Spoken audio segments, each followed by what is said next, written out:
Щастлива съм, че в нашия град Съединение откриха едно толкова красиво училище. То кара нас, гражданите, да се чувстваме като европейци.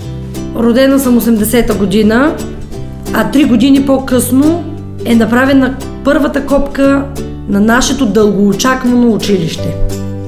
То беше открито 30 години по-късно. През тези години винаги като ученици сме се надявали да влезем в него да учим, но така и не се случи. Дойде дългоочаквания ден, който беше 1 ноември, Денят на будителите. Много важен ден вече за нашия град, 2012 година. Аз като родител много се радвам, че детето ми и всички деца на нашата община ще могат да ползват услугите вече на това училище.